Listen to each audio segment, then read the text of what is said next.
Good afternoon. Welcome to this episode of the series of interviews you're having with 2024 primary candidates. We have Daphne Andrews on today, and she's running for House of Delegates in District 99. So, yeah, please introduce yourself.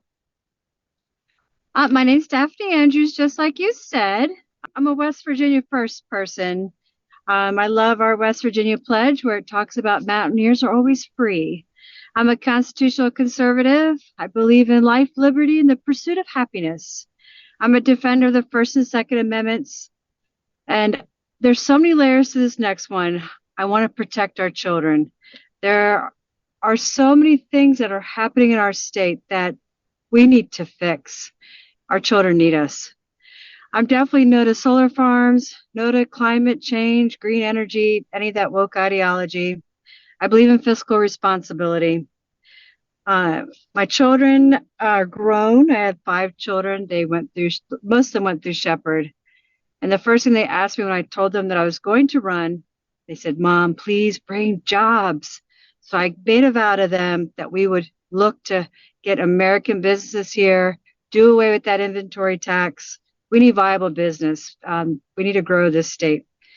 I know it's not a big topic these days, but I don't believe in the mandates, masks, and the COVID vaccines. Okay. I am, yeah, I am married. I've been married to my husband for 29 years. We raised 5 children, moved to West Virginia in 2006, where we raised our kids through the Jefferson County schools. And like I mentioned, all of them went to Shepherd with the exception of one child. He didn't make it past the 10th grade, unfortunately. Um, but that's why I'm running. I never thought I would ever do something like this, but like everybody else, I've been knocking on those doors. We're fed up. It's time to do something. Okay. So you mentioned, thank you for introducing yourself. A number of issues. What would you say in your mind is the most important issue, like facing West Virginia right now?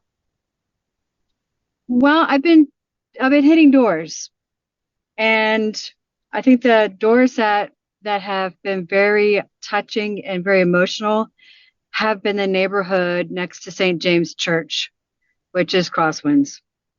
These solar compounds, the whole green energy projects. My opponent, Wayne, he's the founder of the green energy for our state. And from what I understand from other delegates, the lobbyists are in and out of his office all day. We're not preserving our coal and our fossil fuels. So I would say 2 big ones is that, the green energy. I'm worried that we're going to lose our state to these leftist groups. And the other one is our children. Like I said, there's a lot of layers going on.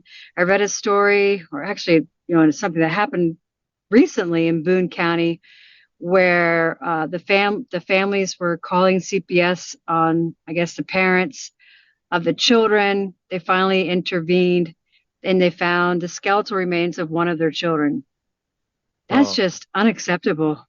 Uh, I just unacceptable to me. And I know there's other things from, being able to adopt and the foster care system. There's just so many things that are happening to our children. And with the puberty blockers, I don't know if you know this, there's a loophole in that one bill that passed. It was gutted. If the child or the parent says that, well, my child is depressed and they suffer from dysphoria. Oh, here, you can now have these puberty blockers. If I might interject, I did see that. Yeah. Yeah, Takubo pushed that.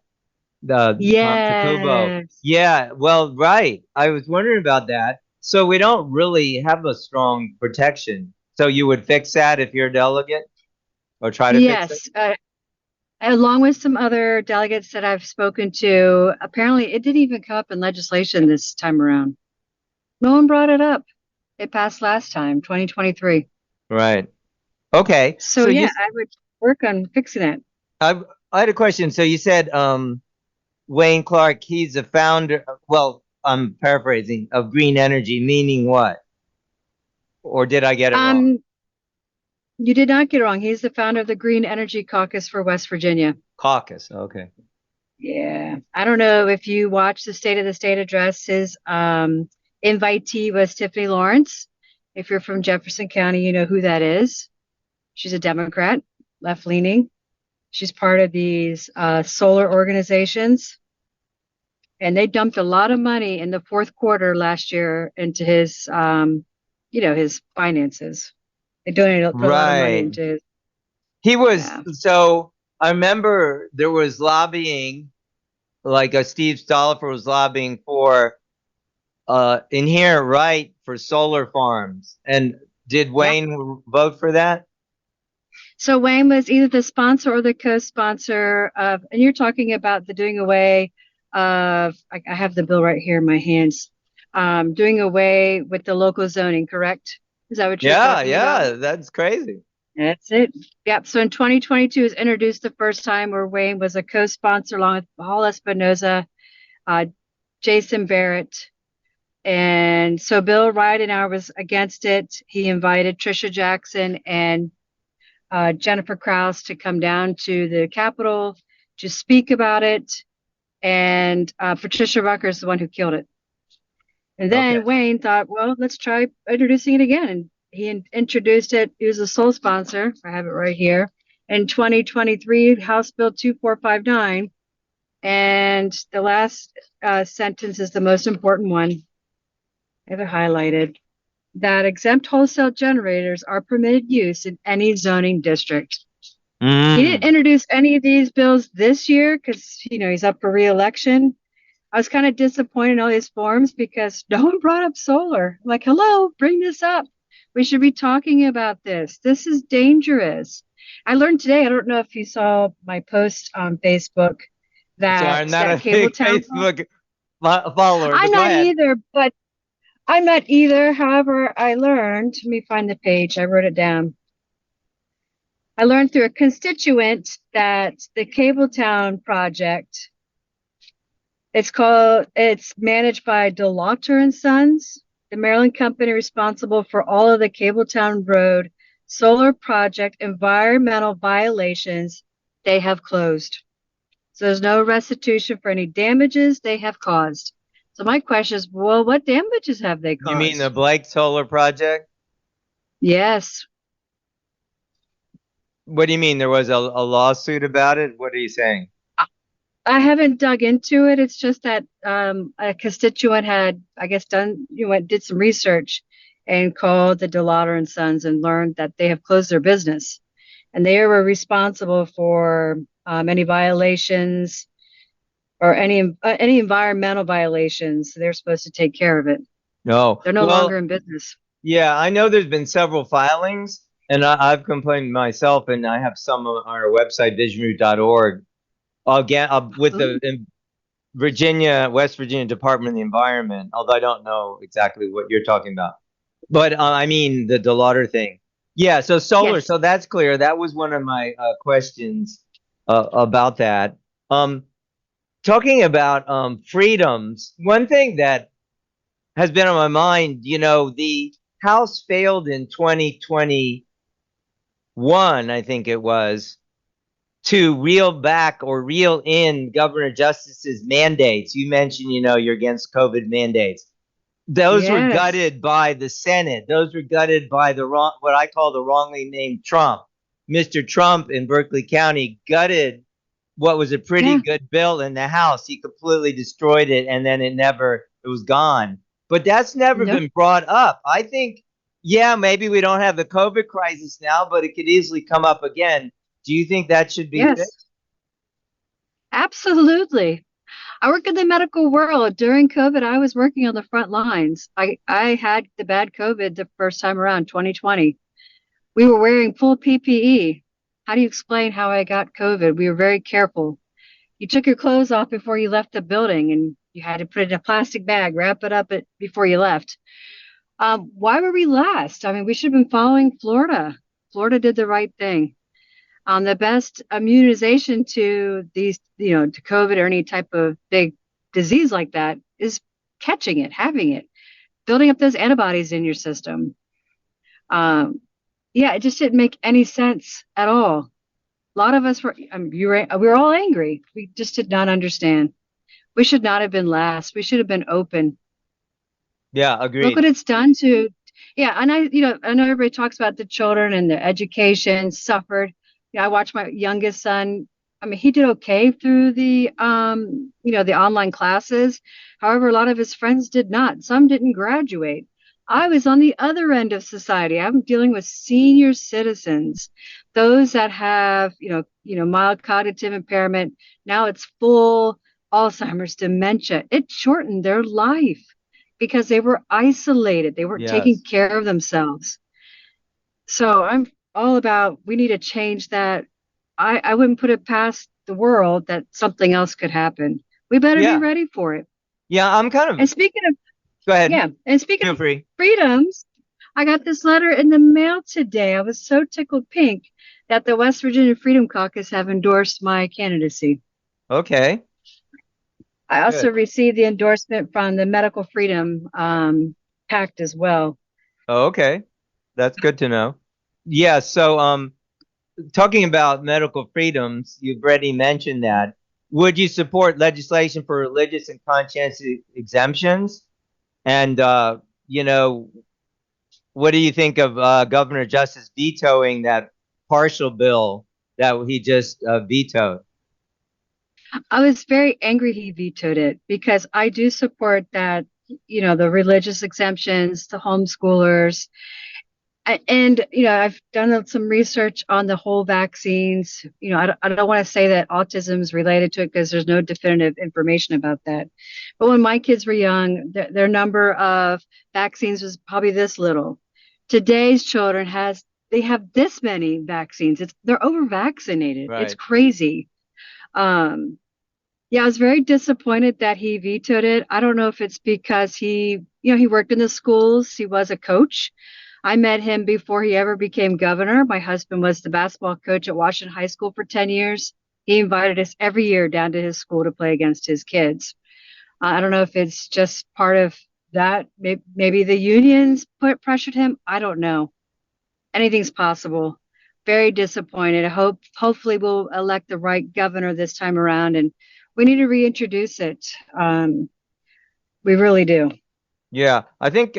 Well, I don't think I know Clay Marsh, the head of I think WVU Health, is one of his advisors, so that's a big conflict of interest. I think Oh, I didn't know that that might part. have something to do with that. But in any case, so that's clear about what you think about that. Yeah. What about election integrity? So I know that each county can decide, about their election equipment. I Yes. know here in Jefferson County, that's not really your purview since you're running for delegate. But however, the state does make the regulations. So should the state allow these kind of electronic voting machines and tabulators? I was reading in Arizona, even though they, have paper ballots, if you vote in person, they're still counted hmm by a machine, and the machines screw up. They're not accurate. It, So my question is, what will you do to ensure election integrity? Should we make some changes? Can we just, and um, why did we even get these machines? We didn't have them before. What's the point? Great question. I have worked the polls every election up until now that I'm running, and I was always impressed with Jefferson County. I like the machines that they use because it's not connected to the internet. It goes on a thumb drive. So your vote goes onto a thumb drive. The checks and balances between the Democrat and the Republicans, we're all working together to ensure that, those votes are safe. And then you get your printed copy back to you, and you can check your vote with the little tickets. What I learned from my friends in Berkeley County, their system's completely different. So I believe in uniformity in this instance. What makes sense? I think the state should be uniform. We should use the same system for everybody. Why Hmm. is it different from one county to the next? Because now in my opinion, you're creating doubt. So are you Why? okay with the electronic voting machines? You're saying, What and Jefferson tabulators? County uses the tabulator. I like the tabulator. However, paper ballots are probably best, but just like you said, they screw up too. Well, I don't think I Um, mean, if they're hand counted, I mean, That's what a Yeah. lot of people are saying. Well, the thing is, yeah, okay, I'll give up my own perspective. At least once recently, I didn't forgot to or did not, whatever, was negligent to read what the paper ticket actually said, and I'm sure not the only one. So if it actually matched my vote, and then you feed it into the machine, and the machine says, okay, whatever. But according to, I'm following some of the stuff in other states like Arizona, and their machines are screwy. They have a different Yeah. total on the internal part of the machine and the external. And, the state says they'll decide one over the other, and it's not Yeah. actually always conforming to each other.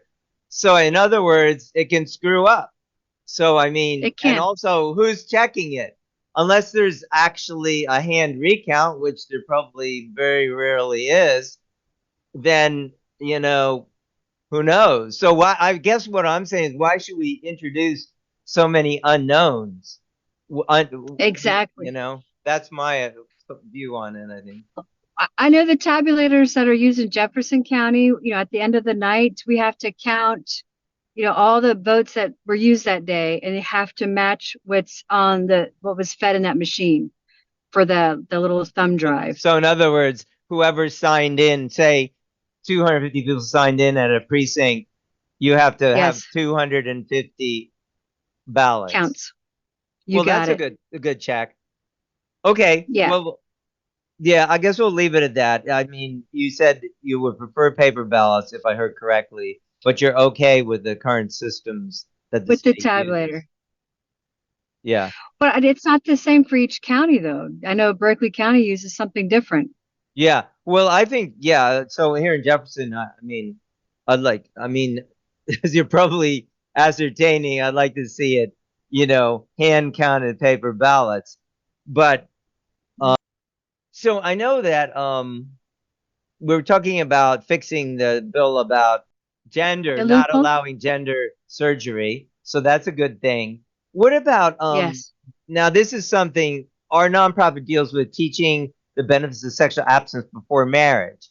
So here's my kind of question. Well, one, what if anything can we do at the state level to strengthen families, meaning husbands, wives, and children?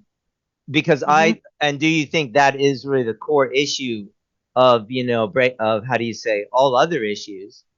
And Hmm. that's one question. And I guess the related one is, should we emphasize more, instead of abortion? I mean, what I'm trying to say is, instead of focusing so much on abortion, how about if we take it a step back and emphasize in schools and so on, which was quite the thing, especially a couple decades ago, Yeah. helping children learn that they shouldn't have sex before marriage, which most of all the parents I know agree with, Hmm. emphasizing that more, and then 80% of abortions could be like avoided. So I guess two parts, break down the family. What's the significance of that? Is that a core issue? And what, if anything, can be done by government? And also regarding the issue of abortion, should we rather step back and more emphasize the pre-step and not put so much focus on abortion? Like, hey, how about if we do better education and maybe we could avoid 80% of the abortions? But anyway, go ahead. Yeah. Yeah, I agree. So when I grew up in Loudoun County, where I'm at this very moment, because I work in Northern Virginia. I remember in high school when we had to go through the sex ed courses, they did talk about abstinence and waiting until you're married and going through the details. We need to we need to promote education in that sense. We need to bring back what family's about. I get it that there's single parent households. Well, we can incorporate education in that too. Uh, we are failing, that part of family. And that's why I think the whole abortion story is more prevalent than family. And I also believe, I know this probably won't happen. And I mean, it could happen in our lifetime. Who knows?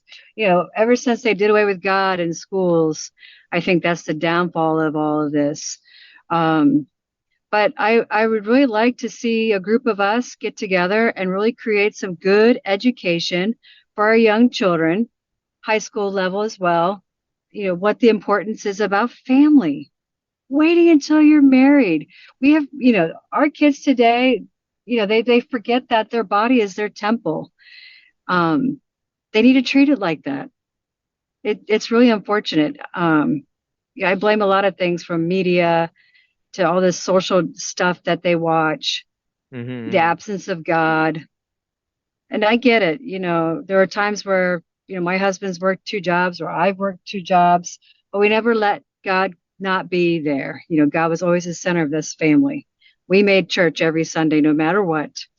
Um, I think that's what's missing today.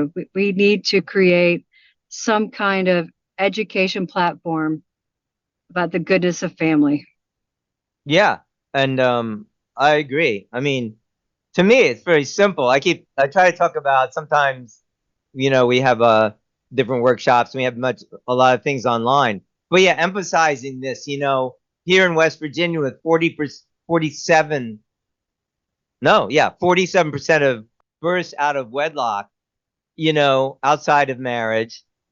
Of course, we're having all kinds of problems, but you don't hear that Yes. much discussion about it, do we? No. We need to get to the root cause. Like, why is this number so high? Why are girls having children? Why is this happening? There's a reason for it.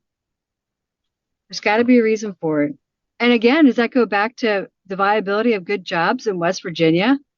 Are we promoting education, the next step ahead? My husband was a coach at Washington High School all those years, and he's now coaching in Loudoun County. Unfortunately, I mean, it's good for him, but he'd love to be in West Virginia, of course. But his philosophy or what he teaches these young men, he said, put God first. He doesn't care what the religion is. He says, God is always first before you come on the court. Then it's family, God, family. He said, and, do your homework. Your studies are very important. Then it's basketball. So he always promoted that in his kids. And a lot of them turned out very successful. And he would take the time to get to know every one of them to find out what's your next step after 12th grade? What are you going to do? He encouraged these kids to go and join the military or go to college. What is it that works best for these kids? A lot of them turned out really well. I would say 85% moved on to either college, military, whatever it is. We hear their success stories all the time. Last summer was the big one. One of the kids called my husband. He said, "Hey, coach, do you remember all those years ago you gave me that book?" He said, "What book was that?" And he said, "Oh, it was the A plus plus book. I read the entire thing." He said, and what happened? He's like, "Well, I took the test and passed. I started working at Amazon." He said 6 months later, the FBI called me and offered me 3 times the amount that Amazon was paying me. I now work at the FBI and I'm doing really well. Just bought my first house in Ashburn. My husband always promotes success. What is it for that child? Maybe, I feel like I'm sure teachers do that throughout West Virginia, but we need to promote that. We need to promote that. We need to be the voice for these kids. They need to know there's something else beyond, what they're doing now. There's so many opportunities everywhere. We need to bring it to them or help them find it. Okay, well stated. Um, I wanted to ask you, do you support or would you support or do you like putting a cap on the amount of property tax assessment increases? I know, like, I've talked to different neighbors. Like, I know in instances where property taxes increased in 1 year 130%, double plus Whoa, 30%. it's And crazy. there's no there's no restriction on that in state law, apparently. But in some states, We it can only increase like 5% a year or something like that. What do you think about that issue? That seems like wrong. That's awful. So knocking on doors, a lot of the seniors that I spoke to, they've asked me, can we do away with that once we turn a certain age? Why do we still have to pay this? We're on a fixed income. I said, you know what? I'm going to work on that. I agree with you.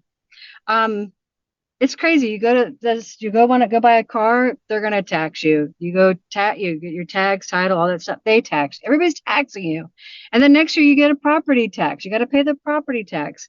Yeah, it's outrageous. We need to do something about it. I'm okay with putting a cap. I think that's very fair. I mean, if we Yeah, have I two hundred mean, it ninety seems like million it, dollars to allocate to Form Energy, I don't have a problem with capping the property tax. I'd rather do away with it, to be honest with you. The smaller the government, the better. yeah. Well, that's right. So here with our, I know that's not really a state issue, but I know here in Jefferson County, we're paying, including our excess Oh, levy, yes. 76% of our It's property crazy. tax goes to Board of Education. Approximately 40 or 40 some percent is excess levy, making it totally 76%. Yeah, Yeah. that is a lot. What do you think? It's, Again, shifting back to the voter integrity issue. Do you like automatic voter registration? Like, I'm not sure how long no, we've had it, but we now have, like, when you go to DMV, you're automatically registered to vote. Do you no, think that's good or I don't like bad? that. I don't like it. I'll tell you why. Years ago, when I had to renew my license, I don't remember checking any box, but apparently they updated my voter registration and they changed me from a Republican to an independent. And of course, I had to fix it right away once I learned the problem. And the other thing is, I'd rather voter registration, we fill out a form, we sign it, and we submit it. Mm-hmm. I don't know. You just don't trust the internet anymore. I don't trust people filling them out online. How do I know it's real? Well, also, there's been this come up now about that different the US government is even encouraging different illegal aliens to register to vote. Of course, it's not Yes. legal, but apparently there's no one who actually checks their citizenship. So like if you go to I guess it's true in West Virginia too, the DMV, and you check a little box saying you're a citizen, no one looks up whether you're a citizen or not, and you can vote. Oh my gosh, that's awful. As far as We I'm got to pretty fix, sure that's true. I mean, we got what to I look mean into is, that. I know they register you, but I'm pretty almost 100% sure, even though you check that box, no one actually looks up whether you're a citizen or not. It seems like that should be fixed. That should be like number one thing to check. When you get a job, they check. Yeah, so I They should be think that checking that there. could be and should be tightened up. On a more Yeah, like I agree. yeah, I think we're coming near the end, but what about like one issue here that doesn't get a lot of people in I live in Shannondale, by the way. People talk Oh, very about it nice. here, and that's a big community, as you know. Like, Yes. I think just Shannondale has like 1,300 houses. I think Shannondale, down Mission Road, there's got to be at least 4 or even 5,000 people. So we've got that one road. Let's just round it off and say there's 5,000 people. We've got one 2-lane windy road, and Mm-hmm. there's a fire or something, God forbid, like a forest fire. There's no other exit. And say there's an accident. You're like, so would you support getting funding for some kind of exit or road out south, either over the river or into Virginia or whatever? It seems to be a safety issue, or what do you think? Or That's been a is? hot topic on the mountain. It's come up so many times. I feel like it's half and half with your residents up there. A lot of people want it, a lot of people don't. I know Steve Harris was big when he ran for sheriff. He was very about uh, making a second exit. You know, I survived a house fire back when I was young, 1978. And for me, in a personal opinion, yes, you need a second exit out of there. We've had a lot of brush fires. We've had mountain fires. Look what's happened in past Berkeley County, Yeah. Morgan County. They've had a lot of fires lately. It seems like It's just to like fund waiting it, to happen. well, maybe you can clarify if you know, but I don't think the county can do it by itself. I think it will require some state funding or something. And that would make, and I would be okay with that. Um, if it Okay. saves the lives of those people on the mountain, absolutely. Like I said, I survived a fire when I was 5 years old, and That's an awful. I would hate to see that happen up there. Yeah, Yeah. right. Well, I live further north, so it's a lesser distance, but especially people who live further south, you know. Uh, Yeah. all right. Yeah. So I guess in closing, maybe you can just bring up anything else you think maybe you want to emphasize, and how you've mentioned some differences from your the incumbent Wayne Clark. What about Mike hmm Allers Jr.? If you want to differentiate yourself, I mean, if you want to from your opponents, go right I, ahead. I hate to. I hate to say that it's easy to differentiate myself from Mike Allers. He's a young guy. He is nice. However, he supports the unions. He was endorsed by the liberal West Virginia AFL-CIO, and they endorsed Biden as well. In a forum, the topic of abortion came up, and he was okay with, I think he said 15 weeks, 15 weeks for abortion. The NCAAPE forum, by the way, I was not invited to that. I didn't even know it was happening. I watched it afterwards when I learned about it.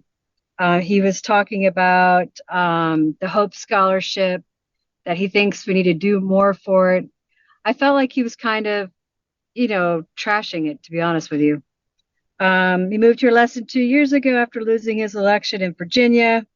He's all about education, but works in Maryland. Um, Well, he's not a. okay, go ahead. Oh, The Hope I Scholarship, was just gonna. he wasn't for it. I wasn't 100% No, clear. the Hope Scholarship. He just says a lot of bad things about it, Oh, and I don't know if I don't think he recognizes that Patricia Rucker put that together. Um, I don't know. He's not too bright about West Virginia. He doesn't okay. know enough. If anything, he should have ran for the school board. He would have been a better fit there. He's quite liberal, to be honest with you, in my opinion, just the way he talks and the things he supports. Um, yeah. And then when it comes to Wayne, I will tell you, I was the president of We the People Tea Party Okay. president for a while, and we helped Wayne Clark get elected. We thought, wow, this guy is going to do great things, only to turn out we were wrong. Um, as soon as he got to Charleston, he was doing all the wrong things. The big one is this green energy caucus. He's all about green energy. I guess it's all, related to Form Energy. If you've done any research about Form, they make the batteries. If the grid goes down, then they rely on solar and wind. So now I'm like, okay, he's doing the solar and wind because of this Form. I don't know, What does but form mean? Is that an acronym? I'm not familiar with that. So Form Energy is a brand new company that a former Elon Musk. Let me find my cheat sheets real quick, if you don't mind. Oh, So no Form worries. Energy was founded by a prior Elon Musk employee. Oh, It's okay. not. It's brand new. Okay. What they're doing is it's part of the Inflation Reduction Act. Oh, It's a okay. technology and manufacturing company that is developing and commercializing a pioneering iron air battery. So Mm. the investors include Bill Gates, Jeff Bezos, and China. It's located in Weirton along the Ohio River. So we don't even know if it's safe along the river there. It's electrical grid batteries. So it's supposed to be days Ah. of backup power for power plants. But if the energy storage banks, let's see, designed to pack up power plants that are no longer relying on stores of coal or stashed liquid gas during intermittent weather because they were switched to renewable energy sources such as solar and wind. Oh, I get it. So, All right. yes. Um, so Wayne is the founder of that, and he's also tied in with Tiffany Lawrence, who, like I mentioned earlier, she's part of these solar companies. They dumped a lot of money into Wayne's campaign. Um, he didn't mention it all during this season of, in the forums and such. All he talked about was tourism. I like, that's great. What did you do for tourism? Is it tourism that we need? Well, I shouldn't probably What? say, but it's kind of like ironic. We made the Blake Solar Farm. Welcome to West Virginia. It's not really funny, Yes. but you know what I mean. It's really, but Yeah. And I know he's not door knocking, because if he went to the Crosswinds neighborhood or to what's that neighborhood off of across from the Sheets going towards Harper's Ferry, that neighborhood over there, they're getting them too. These people are devastated. They had no warning. No one told them that they were coming. I had people crying in front of me. They just bought their home 3 years ago. I mean, it's the saddest thing. He's not listening to the people of West Virginia. He's not listening to them. right. I will give our people a voice. I will listen to our constituents. And I made a pact with a few of these delegates who I know are constitutional conservatives as well. Our plan is, once we get through that finish line, we have to go to Charleston. We are not going to these lobbyists or corporations, big corporations, parties, dinners. We're not doing any of that. We're sticking together. We're going to Charleston to do a job. We want to bring the boat back, straight. We want to bring back, what's important to West Virginia, such as, if you ever read the Pledge of West Virginia, my favorite line is, "Mountaineers are always free." They're not going to be always free if we don't correct what's happening. And That's right now, true. this election is about the constitutional conservatives, such as myself, Patricia Rucker, Chris Anders, versus the establishment. And it's a big group of them. If you noticed on Wayne Clark's sponsors who sponsored his kickoff meeting, it was all the established people, like Craig Blair, Jason Barrett, Paul Espinoza, all those guys. They're in it for themselves. They've lost their way. Our people need our voice. I want to hear their voices. I want to help. Our Okay, children well, need us. yeah. Amen. Okay, well stated. So we'll make this available on podcasts anywhere you can find it on the Rich Urban Show, where you find podcasts, or at visionroot.org. I want to thank you so much for coming on. Thank you. Yeah, and for your time today. All right. Thank Amen. you, Richard.